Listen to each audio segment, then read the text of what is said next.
Olá a todos, eu sou o professor Antônio Marcelo Jackson, da Universidade Federal de Ouro Preto, e nessa nossa videoaula nós vamos debater os capítulos 1 e 2 do livro Para Ensinar e Aprender Geografia, das autoras Nidia Nassib Pontusca, Tomoko Paganelli, Nuera Hange Katete.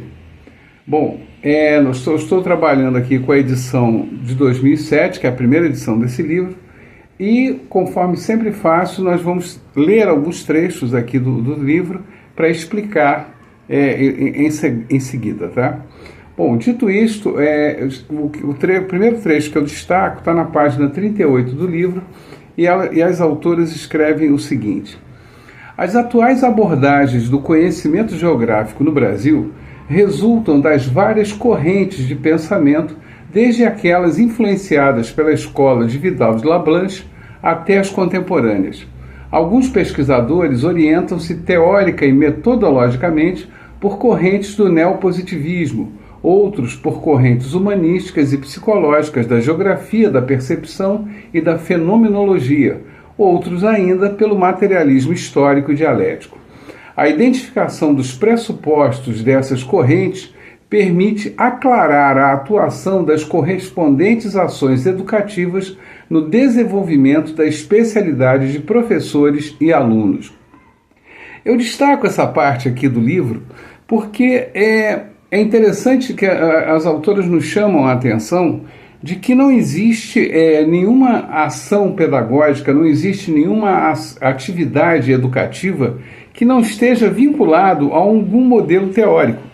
Ou seja, não há como você pensar uma prática de aula que não esteja vinculada a uma certa teoria pedagógica e esta, por sua vez, a uma teoria qualquer de metodologia de pesquisa, de teoria do conhecimento. Tá? No caso aqui, a gente está trabalhando com a geografia e com o ensino da geografia.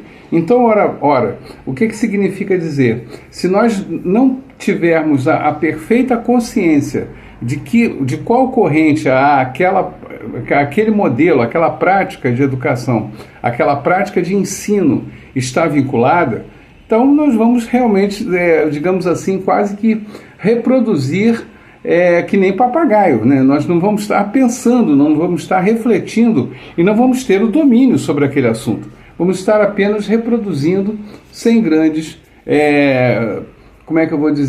sem grandes preocupações aquela informação, né? Dito isso, na página 39, elas também chamam a atenção para um outro problema. Muitas linguagens e tecnologias que estão disseminadas na sociedade pouco penetram na sala de aula, como a cartografia, por exemplo.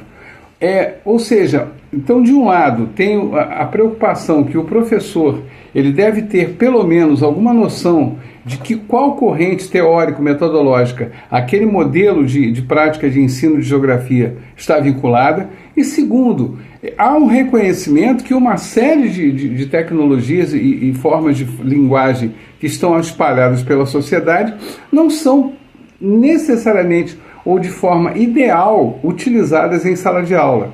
Quer dizer, é como se a sala de aula estivesse atrasada em relação ao próprio mundo. Isso é um problema grave, né? Dito isto, continuam as autoras, lá na página 40. E aí, a partir daí, elas começam a fazer uma espécie de inventário das várias correntes do estudo da geografia que foram aparecendo ao longo do século XVIII para cá.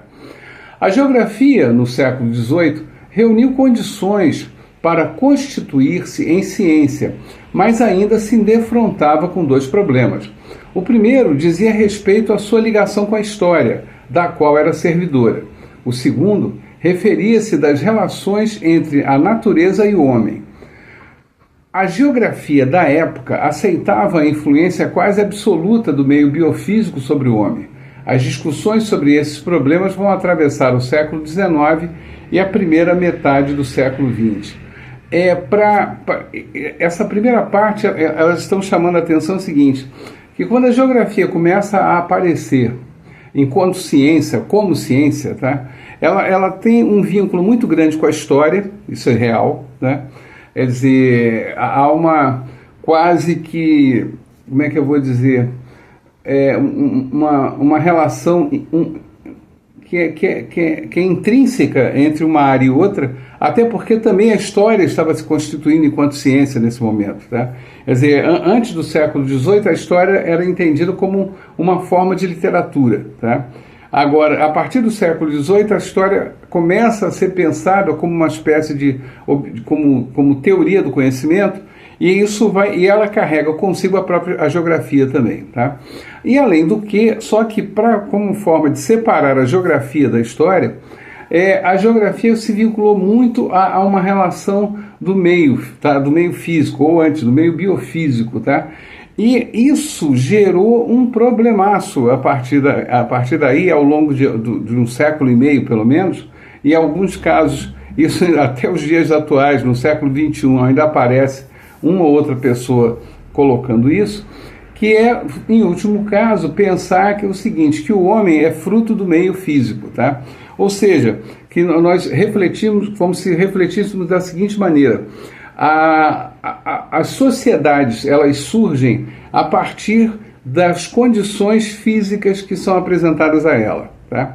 Então, isso daí gerou uma série de problemas, como, por exemplo, algumas pessoas vão defender, e há uma clara distinção naquele século XVIII, em acreditar, por exemplo, que as regiões mais quentes, as regiões tropicais, elas seriam incapazes de produzir uma grande civilização. Tá? Aliás, o próprio Rousseau, isso está, eu não me recordo agora se está no Emílio ou se está numa outra obra dele, o Contrato Social, realmente não me recordo agora exatamente. Tem uma frase dele que ele coloca o seguinte: é impossível pensar nos trópicos, né? Quer dizer, é impossível ter a capacidade de pensar quando há calor, simplesmente isso, né? As pessoas de fato acreditavam nisso. Então, quer dizer, se pensarmos então nesse sentido, né, que nas regiões tropicais seria impossível surgir uma grande civilização, estaríamos falando inevitavelmente, por exemplo, da América do Sul, né, e de parte da América Central, estaremos falando de uma boa parte da África e da Ásia, né?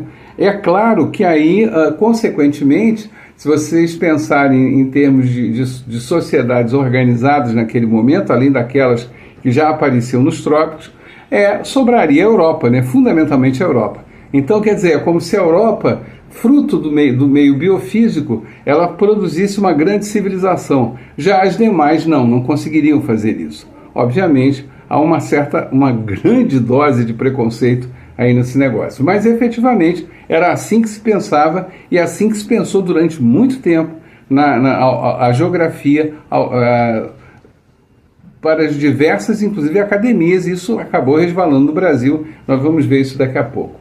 Nas páginas 40 e 41, escrevem as autoras: no mesmo período, Karl Ritter, historiador e filósofo, professor da Universidade de Berlim, apresentava uma obra de caráter metodológico em que definia o conceito de sistema natural como uma área delimitada que possuía individualidade e na qual cada arranjo comporia um conjunto de elementos, entre os quais o homem seria o principal.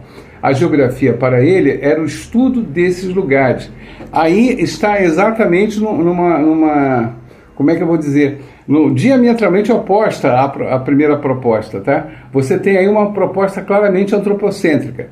Então, de um lado, você tem, ao longo do século XVIII, passa pelo século XIX até meados do século XX, uma influência grande da ideia de uma influência de um caráter biofísico na organização das sociedades. A geografia era pensada a partir daí. Com Ritter, você vai ter uma inversão desses valores. Não, aí é o homem que é o centro de tudo. Tá? Aí vamos chegar no século XIX com Karl Marx, e na página 41 as autoras escrevem: Marx, nessa época, analisava o sistema capitalista em plena expansão e buscava explicações para as relações existentes entre o homem e a natureza, apontando a diminuição da influência do meio natural sobre o homem e demonstrando até mesmo preocupação com a ecologia. Segundo Marx, o homem transformava o meio ambiente em função da rápida acumulação de capitais, sem levar em conta os danos ecológicos e sociais dessas transformações. Com Karl Marx, chegamos a uma terceira forma de pensar a geografia, o espaço, as condições das sociedades humanas. Temos o primeiro modelo, que é uma influência biofísica. Temos a teoria de Carl Ritter, que vai colocar que não, é o contrário, o homem que é o centro de tudo, tá? E a partir dessas individualidades é que as coisas devem ser pensadas. Aí, como terceira corrente, já na segunda metade do século XIX, nós vamos ter Marx. E Marx aí é o chamado materialismo dialético, então, ou materialismo histórico. Qual é a ideia de Marx? O homem, e aí eu vou lembrar uma frase que é ipsileteris, ou seja, vou reproduzir praticamente a frase na íntegra aqui, que está num livro de Marx chamado 18 Brumário, de Luiz Bonaparte. Nesse livro há uma frase conhecidíssima que Marx diz o seguinte: os homens fazem a sua história, mas não a fazem do jeito que querem, e sim a partir das condições materiais que eles encontram. Então, ou seja, o que está sendo dito aí? É dizer, não é como se Marx dissesse para as duas primeiras correntes, tá? Olha, nem tanto ao mar, nem tanto à terra. Nem é a influência do meio físico que vai ser determinante, porque o homem de fato transforma esse meio físico. Porém, é inegável que esse meio físico, essas condições materiais, elas acabam, de certa maneira, dialogando, vamos colocar um diálogo que, na verdade, é dialético, porque um transforma o outro, da ação humana. Então, também não é o elemento do Carl Ritter, tá? Quer dizer, não é o homem somente como centro, é um choque do homem com o meio físico, tá? É um movimento dialético, em que o homem enfrenta o meio físico, o transforma, e ao transformar o meio físico, também o homem se transforma. Quer dizer, então, essas coisas elas vão acontecendo num processo que é contínuo e ininterrupto, e que, para o caso das sociedades da segunda metade do século XIX, respondiam ali, pelo menos naquele mundo europeu em que Marx vivia, no que nós conhecemos como sistema capitalista, tá? Ou seja, na medida em que havia uma crescente acumulação de riquezas, acumulação de capitais, essa acumulação se dava exatamente de que maneira? Na constante transformação, no constante choque dialético do homem com as suas condições materiais. Quer dizer, a cada transformação do homem e das condições materiais, novo choque se iniciava, novo processo dialético se iniciava. Na página 41, escreve aos autores. Voltando para a questão da biofísica, surge um outro autor da geografia, o Ratzel, que vai consolidar essa ideia naquilo que ficou conhecido como ideias deterministas, tá? E ele afirma, então, o Ratzel, aí já é um autor do século XIX, virada para o século XX, em que o estudo o que é a geografia? Seria o estudo da influência das condições naturais, que as condições naturais exercem sobre a humanidade. E aí ele já deixa claro, ele vai mais além daquilo que aquele modelo biofísico já indicava. O que a Ratzel afirma é a prevalência do mais forte sobre o mais fraco, tá? Ora, o que acontece aqui? O que está sendo colocado por esse autor, já na final do século XIX, é uma ideia já claramente influenciada pelo pensamento positivista e pelo pensamento evolucionista, tá? Ora, o que significa isso, tá? Vamos abrir um parêntese aqui para tentarmos entender o que vem a ser evolucionismo, para pensarmos qual é o impacto disso e o que significa pensar a geografia a partir desse tipo de modelo, desse tipo de teoria, desse tipo de filosofia, de forma de pensar. A ideia de evolução, ela aparece no final do século XVIII, praticamente, tá? Com um autor chamado Edmund Burke, tá? Quando ele, ao analisar a Revolução Francesa, tá? Ele coloca o seguinte, tá? Que você tem a seguinte condição quando pensa a Revolução Francesa, que existiam certas estruturas do Estado francês, certos órgãos, certas instituições que foram comprovadamente, elas funcionavam mais ou menos bem ao longo do tempo. Ou seja, o que a Revolução Francesa havia feito é que, de maneira indistinta, havia destruído tanto as instituições que funcionavam, quanto aquelas que, sim, efetivamente não funcionavam.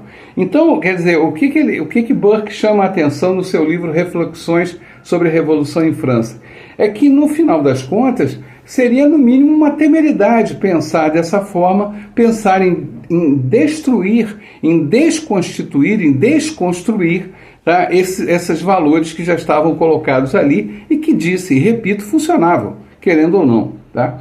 Algumas décadas depois, aparece um pesquisador inglês chamado Charles Darwin, que ele leu essa observação política do Edmund Burke e pensou o seguinte: será que não dá para pensar as espécies animais a partir desses conceitos fundamentais? Ou seja, é possível pensar que certas espécies conseguem se adaptar melhor ao meio ambiente e outras não? E aí, mais do que isso, essas que conseguem se adaptar ao meio ambiente, elas acabam sobrevivendo, e aquelas que não se adaptam se perdem, desaparecem, são extintas, tá? É isso que é a teoria evolucionista, tá? Evolução, portanto, diz respeito a certos organismos, aí eu posso pensar lá com Burke, organismos políticos, ou pensar com Charles Darwin, organismos biológicos, tá? Que conseguem se adaptar ao meio e conseguem sobreviver. Tá? Encontram mecanismos que fazem com que tenham melhor eficácia, que tenham melhor funcionamento perante o meio ambiente. Tá? Então, quer dizer, e conseguem se aproveitar melhor desse meio ambiente, consequentemente. Tá? Então, na hora que eu tenho essa teoria de Darwin, aí já devidamente lapidada, e que ficou conhecida como teoria evolucionista, tá? ou a teoria da evolução, porque o seu livro é a teoria da evolução das espécies, tá? Ela acaba voltando para o pensar social. E aí agora a pergunta passa a ser a seguinte: será que é possível então considerarmos que certas sociedades elas se adaptaram melhor ao mundo, ao meio biofísico, tá? E consequentemente, será que elas conseguiram então, frente a isso, sobreviver da melhor maneira, enquanto que outras desapareceram exatamente porque não conseguiram isso? Ou outras que ainda não estão de forma plena lidando bem com o meio biofísico em que vivem? Tá? Por favor, essas questões todas colocadas acabaram transformando naquilo que ficou conhecido como o evolucionismo social ou darwinismo social. Tá? E esse pensar de darwinista social acabou influenciando bastante as ideias de Ratzel, que é o determinismo geográfico. Tá? Por isso é que, aí voltamos ao texto das autoras, tá? Para ensinar e aprender geografia, que quando a geografia chega nesse ponto, ela está pensando exatamente de uma maneira claramente evolucionista. Ou seja, olha, tem então certas sociedades que funcionam muito bem e outras que não. Tá? E aí vamos entender as consequências trágicas desse tipo de situação. Na medida em que, se eu aceito esse argumento, eu aceito que uma sociedade, digamos assim, mais evoluída, ela possa, sem problema nenhum, dominar a sociedade menos evoluída. Quer dizer, se eu aceito esse tipo de proposta, tá? Então é claro que o determinismo geográfico, ele causa um problemaço ideológico em diversos setores, tá? Na medida em que você vai começar a colocar, então, que tem países que deram certo e países que não deram certo. Tem sociedades que funcionam muito bem e sociedades que funcionam muito mal. Tá? Então, essa questão acabou aparecendo de maneira muito forte e se desenvolveu bastante na Alemanha, tá? Onde diversos autores da geografia pensaram isso e influenciaram bastante o pensamento geográfico em vários países do mundo. Tá? E até começando a fazer com que certas sociedades começassem, de fato, a admitir que elas não eram evoluídas. Acreditem, tá? Quer dizer, isso começou a acontecer, aliás, diga-se de passagem, uma delas chama-se Brasil, né? Um desses países que acabou aceitando como se fosse um fracasso, tá? Não daria certo, né, efetivamente. A questão toda é que essa forma de pensar geográfico, ela foi sendo levada muito a sério, até que, por razões que não tem nada de geografia, lá por 1870 ocorreram as chamadas guerras franco-prussianas, né? onde os exércitos da Prússia, a Prússia era um país que existia naquilo que futuramente será a Alemanha. Aliás, foi a Prússia que acabou sendo o grande motriz da chamada unificação alemã, e as tropas prussianas invadiram o território francês, chegando até Paris, né? Uma passagem muito conhecida nesse cerco de Paris é que a população parisiense ficou à míngua, ela não tinha o que comer. E uma prática que se tornou muito comum naquele momento era as pessoas fazerem fila nos bueiros de Paris caçando ratos para comer. Por favor, isso aí não é uma brincadeira, isso de fato aconteceu.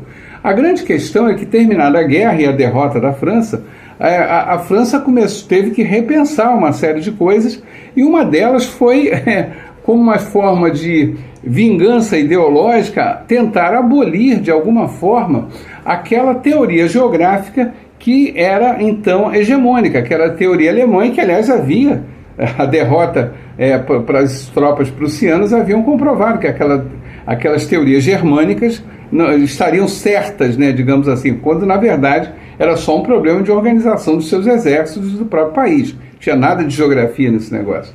E aí é onde vai surgir Vidal de Lablanche, um francês que vai mudar totalmente a forma de pensar a geografia, e essa mudança vai até inclusive influenciar o Brasil, né? E que mudança foi essa?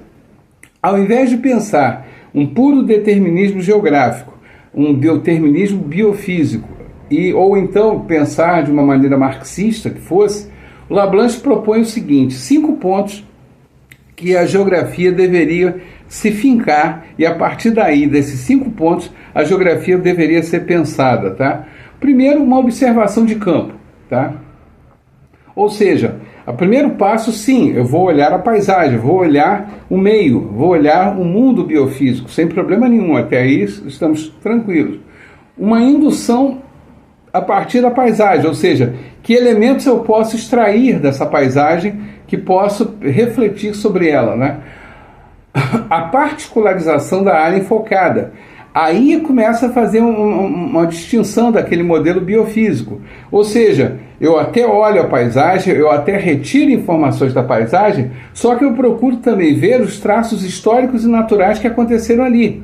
Quer dizer, até que ponto, que elementos foram esses, até mesmo transformação do homem na natureza, tá? Então a geografia passaria também a considerar isso. O item 4, a comparação das áreas estudadas e do material levantado. Ou seja, aí há uma grande novidade, mais do que simplesmente pegar um modelo já pronto e aplicá-lo em qualquer lugar. O que Lablanche propõe é fazer uma análise comparativa. Ou seja, eu posso de repente ter meios naturais parecidos ou mesmo idênticos, tá? Posso extrair desses meios naturais as mesmas informações, só que os traços históricos serem completamente diferentes, tá? Então, quer dizer, aí é uma coisa bem interessante que o Lablanche coloca. Quer dizer, a geografia deve estar atenta a isso. O fato de ter condições, às vezes naturais iguais, não significa, em hipótese alguma, que os traços históricos serão os mesmos, e isso pode ser observado quando se faz uma análise comparativa, né?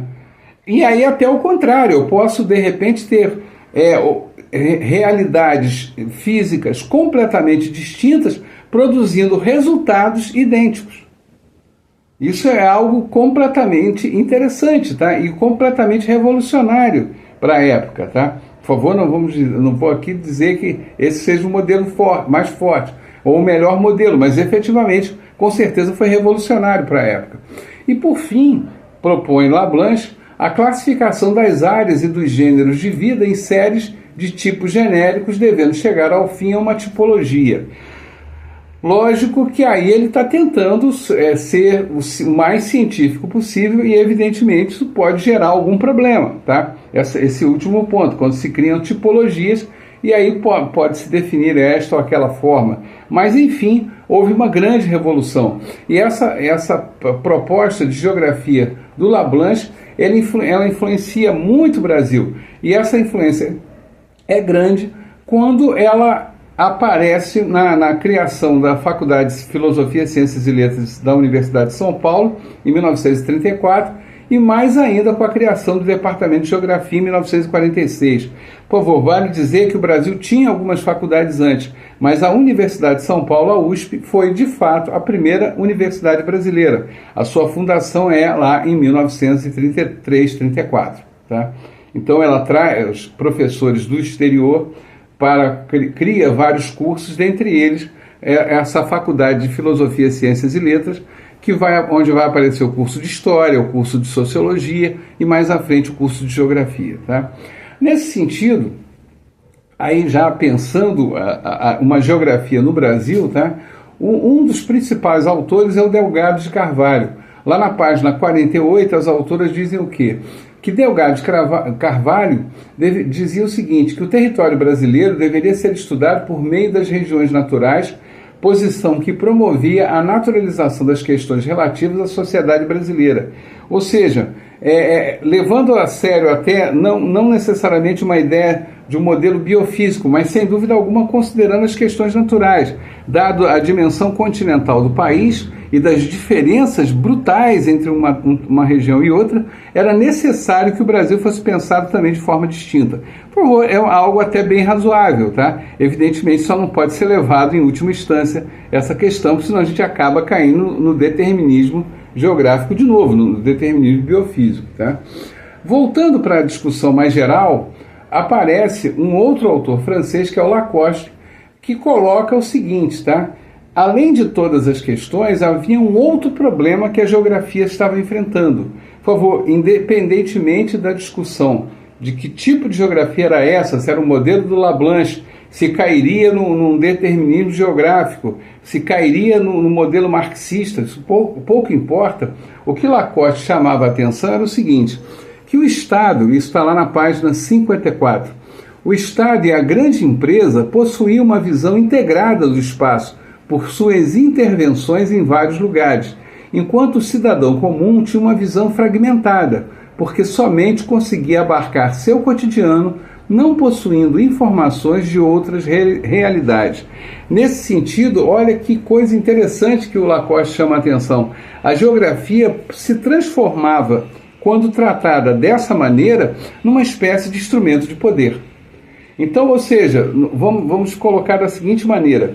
Quando a gente pensa, o que o Lacoste chama a atenção olha, independentemente da forma que se pense a geografia, enquanto existir uma distinção entre aquilo que é feito pelo poder político e o poder econômico, em relação ao que o homem comum, que a pessoa comum, que a mulher comum vê no seu dia a dia, enquanto existir essa distinção, o conhecimento geográfico será inequivocadamente um instrumento de poder. Tá?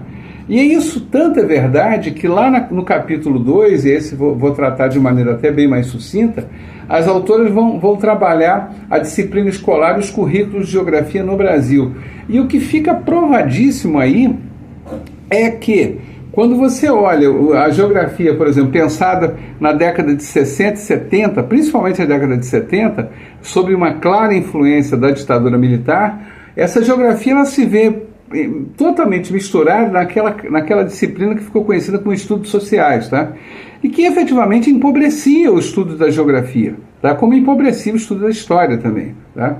E com o fim do período militar, somente com o fim dele, é que aparece uma geografia mais crítica, tá? Onde você passa a ter, lá na página 75, elas chamam a atenção disso, parâmetros curriculares nacionais de geografia para o ensino fundamental, propondo um trabalho pedagógico que visava ampliar as capacidades do aluno de observar, conhecer, explicar, comparar e representar as características do lugar em que vive e as diferentes paisagens e espaços geográficos.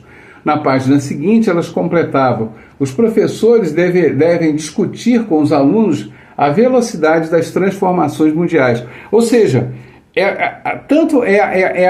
a ideia do PCN, né, dos parâmetros curriculares nacionais, eles assumem esse problema que o Lacoste levantou lá atrás, ou seja, a geografia, se tratada de maneira como que compartimentada, como se fosse um objeto muito particular, pelo poder político e econômico, ela se transforma em instrumento de poder, então é necessário destruir isso, desconstruir todo esse processo e transformar a geografia numa espécie de teoria do conhecimento, num instrumento, mais do que isso, num instrumento de conhecimento para a população em geral e mais especificamente para aquele estudante das séries iniciais. Ou seja, a alfabetização, aí é que é o ponto-chave que a gente encerra essa videoaula de hoje. A alfabetização, quando pensada pela geografia, e isso é claramente uma influência de Paulo Freire, a gente vai ter a chance de tratar em outras videoaulas, ela passa a ser mais do que um instrumento de entender o espaço, mas de um instrumento de se pensar todas as condições desse espaço, dessas sociedades, dessas relações econômicas, políticas e culturais. Quer dizer, então, finalmente a geografia parece que se encontrou. Depois de 2 séculos de vivência, de idas e vindas, ela encontra um caminho, e aí aqui no Brasil especificamente, como sendo uma área que existe para pensar o mundo em que vivemos, tá? Esse mundo cotidiano que vivemos. A gente encerra a nossa videoaula de hoje. Eu espero ter sido útil a todos vocês. Abraço a todos.